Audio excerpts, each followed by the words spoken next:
This Superman figure by INART has to be my most realistic figure yet. It comes in a stunning box with the S logo plastered over Henry Cavill's handsome face, and it extends over to the sides with some reflective bats that look great. The back has a nice quote from the movie, which is just making me more hyped to take a look at this guy, so let's see what you get with it. You get this giant kryptonite spear that's insanely detailed, and the kryptonite itself is a nice translucent green, which I like. My favorite accessory by far is this Batfleck cowl. While he's a terrible Batman, fight me, his look is probably the best, and this cowl highlights that. There's a magnetic hand that's paired with this, and it's super easy to use, which I love. You also get a big old kryptonite turd that's really nicely detailed and translucent like the spear. There's also a kryptonite grenade that I think could have used some smoke effects to complement it. Now, the freakiest accessory here is the Polaroid set of Clark's mama. Like, they have to include all this. It's kind of freaking me out, but they are really nicely printed and look awesome.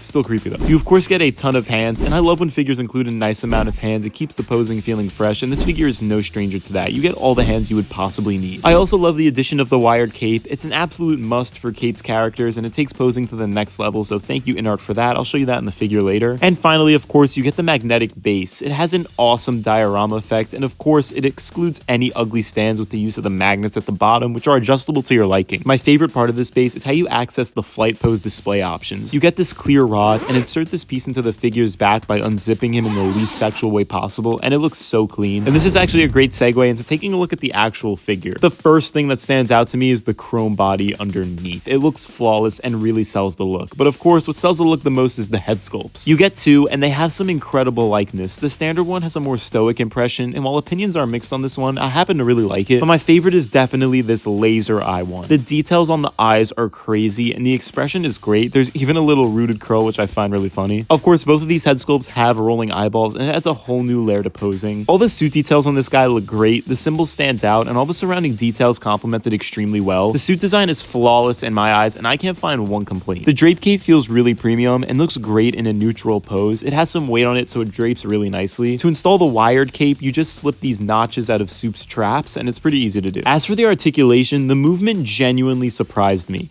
This is my first INART figure, and I wasn't expecting the posing to be that great, as I imagine the suit is very fragile, but the thinness of the suit allows for a great range of motion. The only articulation I don't enjoy is in the torso because it's extremely limited, but it's understandable. It just really undermines the dynamics of the arms and legs because they all have a great range of motion. Overall, I really love this figure. The sculpts are super stellar, the body looks incredible, it also poses really nicely, and the amount of accessories keep posing feeling fresh. You can't go wrong with getting this guy if you're a Superman fan or even a superhero fan in general. I mean, this guy is the superhero. If you want one for yourself, head over to Toys Assemble to pick one up before they sell out. I heavily recommend this guy. It's genuinely astonishing, and I'm really happy I had the chance to review it for you all. The link to Toys Assemble is going to be in the description, and I will see you in the next video, my Maso777ers.